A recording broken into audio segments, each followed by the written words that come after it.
Si Tompel anak kedua dari 5 bersaudara. Orang tuanya Abah Awat dan Emak Sukaisih. Konon katanya dia lahir di Regol Wetan, Sumedang, Jawa Barat. Kehidupan Tompel susah sebab si Abah hanya petani miskin. Dan Tompel tidak suka hidup susah. Dia ingin hidup senang dan kaya. Setiap ditanya Abah, nanti kalau besar mau jadi apa? Tompel bilang ingin jadi saudagar. Di akhir tahun 40-an, Tompel sekeluarga pindah ke Bandung. Dan di sana, si Tompel yang nama sebenarnya adalah Yusuf Randi menempuh pendidikan SD. Di Bandung sejak usia 8 tahun, si Tompel alias Yusuf Randi sudah belajar mencari uang. Uang sekolahnya gratis, sebab dia nyambi di SD jadi jongos, bersih-bersih dan mengepel. Tidak cukup hanya itu, seiring bertambah usianya, Tompel jadi tukang catut karcis bioskop di dekat alun-alun Bandung. Tompel suka segala sesuatu yang memicu adrenalin.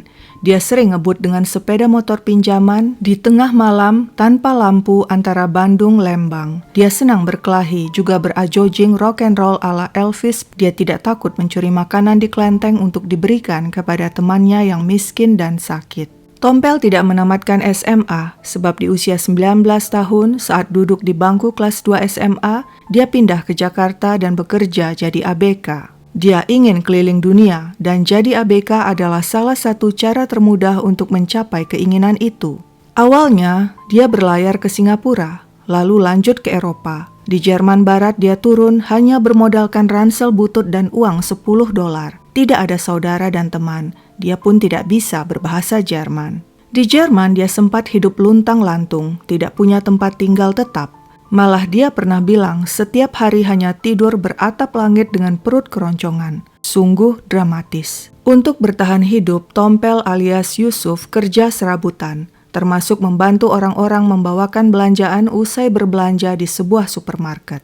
Nasibnya sedikit membaik ketika dia diterima jadi ART di rumah seorang pendeta. Setiap hari dia berjuang untuk bisa bahasa Jerman yang susah itu. Dia paksakan diri menghafal 10 kata setiap hari. Lama-kelamaan usahanya membuahkan hasil. 3 bulan kemudian dia mulai bisa berkomunikasi dalam bahasa Jerman. Di Duisburg, sebuah kota industri dan perdagangan Jerman, Yusuf masuk sekolah setingkat SMA. Katanya saat itu dia bisa menghidupi dirinya dengan berjualan koran. Setamat sekolah, dia melanjutkan kursus komputer di Düsseldorf, kota besar dengan penduduk 2 kali lipat dari Duisburg. Kursus yang seharusnya 3 tahun dirampungkannya hanya dalam waktu 1,5 tahun. Di sana, Yusuf bertemu seorang gadis bernama Elizabeth yang biasa dipanggil Susi. Ketika itu, Yusuf Randi yang berusia 21 tahun ingin menikahi Elizabeth. Gadis itu sudah lulus tes sebagai calon istri. Meski keturunan Jerman tulen, kini Elizabeth bisa menggoreng ikan asin dan tidak protes kalau Yusuf makan petai dan jengkol yang bau. Sayangnya orang tua si gadis menentang hubungan kedua orang muda itu. Entah benar atau tidak, Yusuf mengaku pernah disiram air kencing oleh ayah Elizabeth. Hal itu dibalas Yusuf dengan aksi duduk di halaman rumah Elizabeth. Lambat laun hati orang tua Elizabeth luluh. Terbukti keduanya diizinkan menikah tahun 63. Pernikahan itu menghasilkan 2 anak laki-laki yaitu Thomas dan Robert serta 1 anak perempuan bernama Susan. Yusuf Randi memang luar biasa.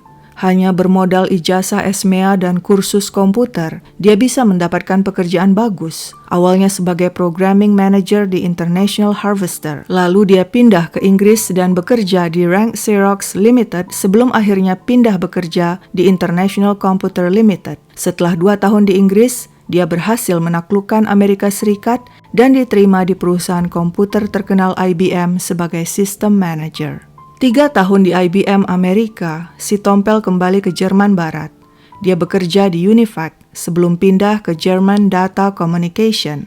Gajinya saat itu di tahun 70-an sekitar $200.000 per tahun. Cita-cita Tompel yang dulu ingin jadi saudagar tercapai sudah. Dia kini kaya raya, mampu membeli mobil mahal Porsche dan Ferrari. Uang banyak, ilmu segudang. Yusuf Randi memutuskan kembali ke Indonesia setelah lebih 20 tahun melanglang buana di Jerman Barat, Inggris, dan Amerika. Tujuannya kembali ke Indonesia sangat mulia untuk menyebarluaskan ilmu komputer yang diperolehnya di negara orang. Pada tahun 83, Yusuf Randi dan keluarga tiba di Jakarta. Yusuf langsung bergerak. dan memulai bisnisnya. Pada masa itu, kursus komputer sudah mulai tumbuh di Jakarta. Kedepannya, Yusuf Randi yakin peminat ilmu komputer akan bertambah besar. Dengan pendidikan dan pengalaman kerjanya di bidang komputer dan modal awal $500.000, dia pun mendirikan Lembaga Pendidikan Komputer Indonesia Amerika atau LPKIA pada 31 Agustus 1983. Saat itu LPKIA hanya memiliki 70 komputer merek Commodore dan 9 tenaga pengajar. LPKIA yang bertempat di Jalan Wijaya 10 Kebayoran Baru, Jakarta Selatan itu diresmikan oleh Menteri Tenaga Kerja Sudomo. Lembaga itu menawarkan kursus sebagai operator, programmer, advanced programmer, software, dan system analyst. Orang terkagum-kagum karena LPKIA menurut sang pendiri memiliki kerjasama dengan beberapa universitas di Amerika, antara lain University of Tennessee, University of Texas, dan University of Washington. Saat itu di Indonesia, banyak lembaga kursus komputer tapi LPKIA yang berkembang sangat pesat dalam waktu singkat. Saat awal siswanya hanya 100 orang. Pada tahun 86 siswanya telah mencapai hampir 3.000 orang dengan lebih dari 80 tenaga pengajar. Jumlah komputer bertambah menjadi 250. LPKIA laku keras dan membuka cabang lagi di Jakarta, termasuk juga di kota-kota lainnya antara lain Bogor, Bandung, Jogja, Lampung, dan Ujung Pandang. Siswanya tidak hanya lulusan SMA, tapi juga PNS dan karyawan swasta. Bahkan ada instansi pemerintah yang memakai jasa LPKIA untuk proyek komputerisasi. Dengan bangga, Yusuf Randi mengatakan LPKIA satu-satunya lembaga pendidikan komputer terbaik di Indonesia, bahkan terlengkap di Asia Tenggara. Tak heran meski biaya mahal, siswanya tetap membludak. Biaya kursus selama 14,5 bulan sekitar 3 juta rupiah. Yang membuat LPKIA menarik dan berbeda dari lembaga kursus komputer lainnya, sebab siswa dijamin langsung dapat kerja. Selain itu, siswa berprestasi dijanjikan beasiswa dan 1 unit komputer PC turbo IBM. Yang lebih luar biasa lagi, seluruh siswa memperoleh asuransi kecelakaan. LPKIA terus berkembang hingga pada tahun 1988 jumlah siswa hampir mencapai 6.000 dengan pengajar hampir mencapai 3.000 orang dan karyawan 500 orang. Dengan 1.000 unit komputer, aset LPKIA ditaksir mencapai miliaran rupiah. Bersamaan dengan sukses itu, Yusuf Randi alias Tompel melebarkan aktivitas sosialnya. Dia dikenal sebagai dermawan besar. Lewat LPKIA, dia memberikan pelatihan komputer gratis untuk para tunarungu dan tunanetra, juga mengangkat sekitar 500 anak asuh. Yusuf kerap tampil di media cetak dan elektronik, tampil jadi bintang iklan dan drama TVRI, dimintai pendapatnya sebagai pakar komputer. Nama Yusuf Randi berkibar-kibar di seantero Indonesia. Dia digelari Raja Komputer. Semua orang mengenalnya dari pejabat hingga rakyat jelata. Pengalaman hidup yang dibagikannya lewat media jadi inspirasi bagi orang banyak. Si anak petani miskin dari Sumedang berhasil sukses di mancanegara, lalu pulang kandang untuk membangun tanah air tercinta. Yusuf Randi tak malu sesumbar. Kalau saya pergi ke Ratu Plaza, saya bisa beli apa saja yang saya mau. Mobil yang lebih tinggi dari Mercedes 300 ada nggak? Di Indonesia nggak ada kan? Sudah mentok kan? Yusuf yang pandai bicara itu juga pernah mengaku memiliki IQ tinggi 149 dan menurutnya hanya 0,5% penduduk di dunia yang mempunyai IQ di atas 140. Si Raja Komputer juga dikenal sebagai Muslim yang taat. Meski dulu dia pernah memusuhi Tuhan, sebabnya dia marah. Tuhan memanggil abahnya terlalu cepat. Tapi setelah itu dia bertobat dan mendalami Al-Quran. Namun terjadi peristiwa menggemparkan. Orang-orang terkejut ketika tahun 89 mendadak si Raja Komputer ditangkap polisi. Ada apa ini? Pada 6 Januari 89, hanya 6 tahun setelah menjejakkan kaki kembali ke Indonesia dan mendirikan LPKIA, Yusuf Randi ditangkap Polres Jakarta Selatan. Kedoknya terbongkar. Si Raja Komputer ternyata memalsukan surat-surat identitas seperti tanda kenal lahir, KTP, bahkan paspor. Selama ini Yusuf Randi mengaku sebagai WNI, padahal dia adalah warga negara Jerman Barat yang jadi buronan aparat di sana. Di Jerman Barat, Yusuf dikenal dengan nama Robert Nyo Cho Siang. Dia sedang diburu Interpol sejak bulan Desember 88 karena tuduhan memanipulasi pajak sebesar 2 juta Deutschmark. Dia juga berutang di Commerzbank di kota Mönchengladbach sebesar 400.000 Deutschmark atau 400 juta rupiah. Kebohongan Yusuf Randi pun terbongkar satu persatu. Di balik suksesnya bisnis LPKIA, ternyata manajemen dan kondisi keuangannya parah, sebab itu karyawan dan pengajar dengan cepat keluar masuk, tapi semuanya tertutupi dengan promosi dan popularitas si raja komputer. Sehubungan dengan tuduhan yang dilayangkan padanya, Yusuf Randi membantah. Menurutnya yang menggelapkan pajak adalah mertuanya. Tapi anehnya, setelah kemudian dicek, mertuanya telah meninggal. Selama ini kepada publik dan media, Yusuf selalu mengatakan dirinya adalah anak petani miskin dari Sumedang. Abahnya meninggal ketika dirinya masih kecil. Padahal kenyataannya, keluarganya selama ini tinggal di Jalan Kelenteng, Bandung, dan ayahnya masih segar bugar dan bukan petani miskin, melainkan pengusaha mesin fotokopi. Di lingkungan tempat tinggalnya di Bandung, Yusuf dikenal dengan nama si Tompel. Menurut tetangganya, dia anak cerdas, nekat, tapi pengecut. Pendidikannya hanya tamat SMP dan kemudian jadi pelaut dan berlayar sampai Jerman Barat. Di Jerman dia ikut kursus komputer hanya 6 bulan. Sehari-hari dia berjualan bumbu Indonesia dan tahu.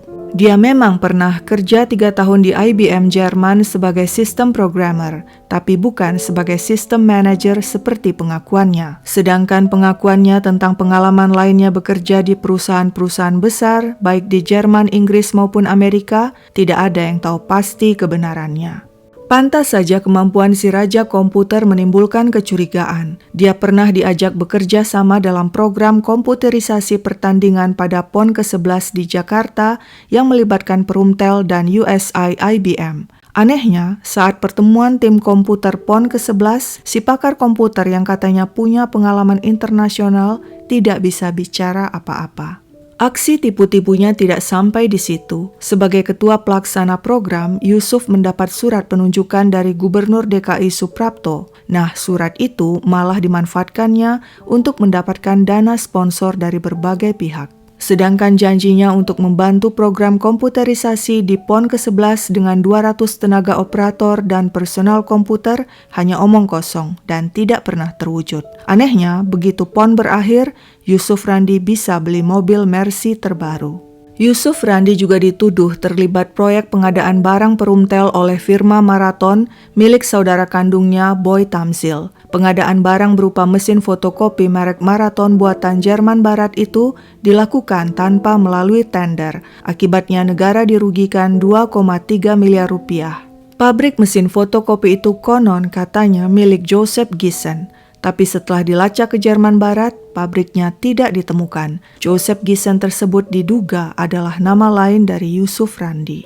Si raja komputer memang pandai membentuk image diri yang positif. Dia pintar mempromosikan diri lewat media cetak dan elektronik. Tak heran setiap ada kegiatan dia selalu mengundang media.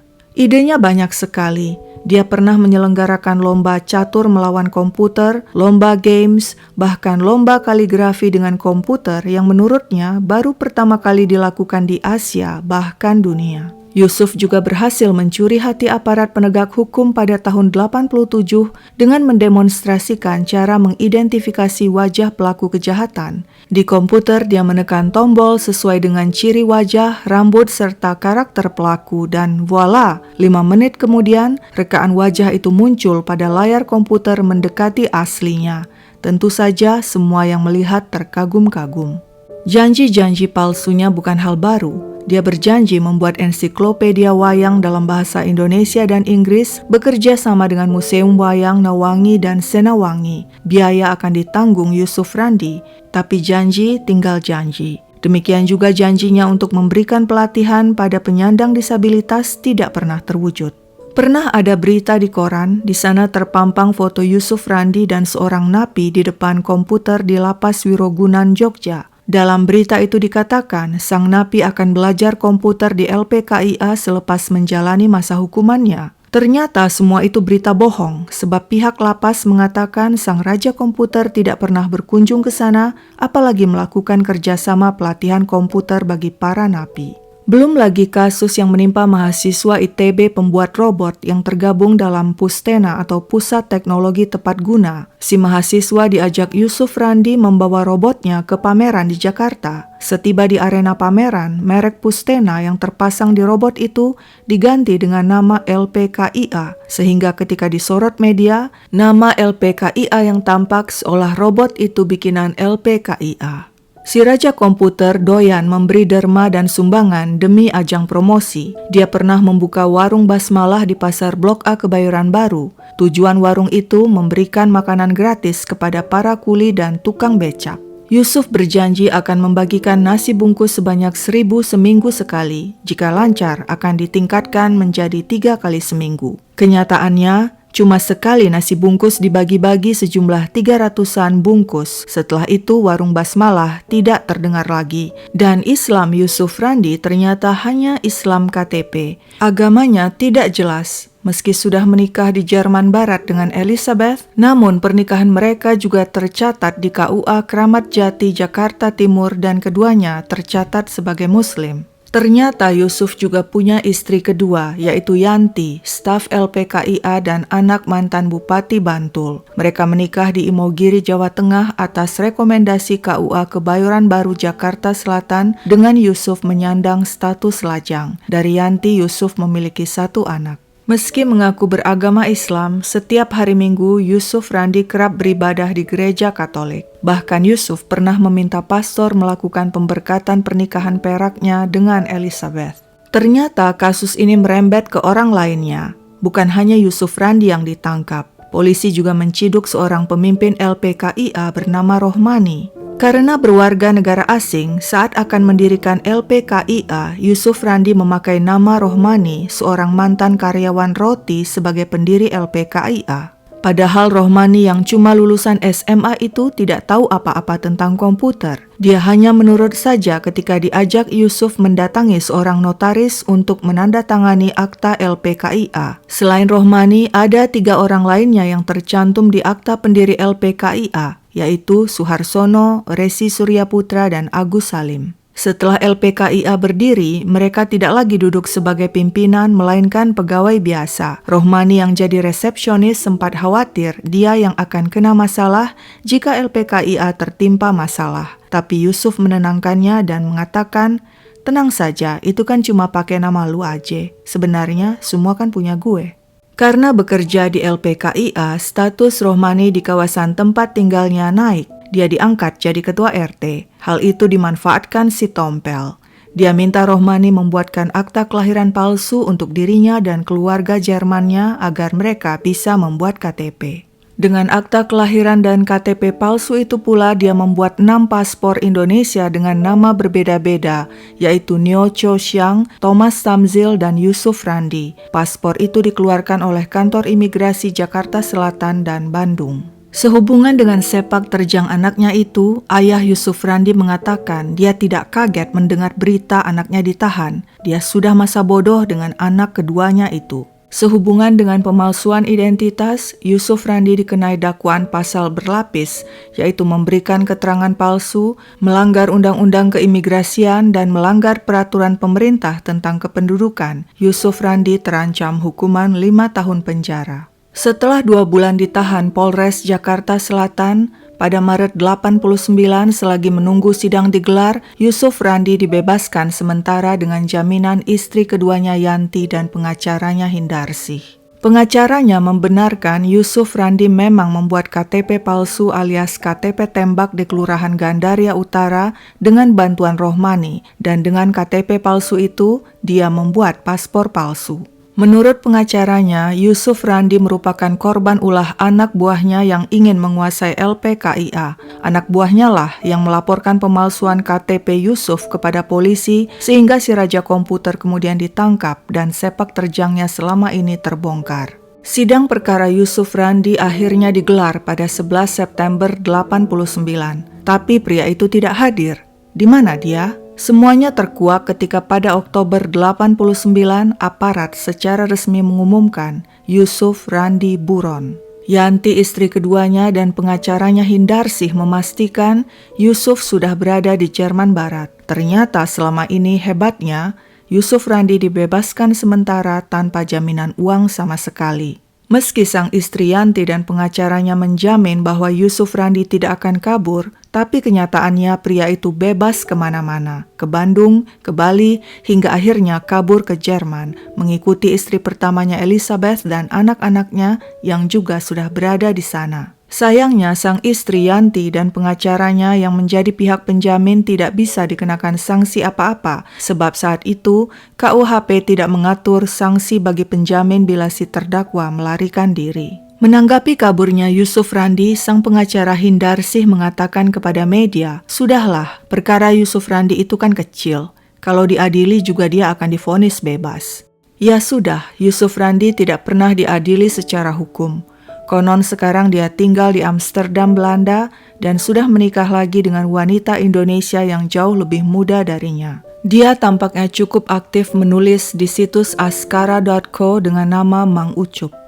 Mengapa Yusuf Randi bisa menipu Indonesia dari pejabat hingga masyarakat? Apakah karena dia sangat pintar?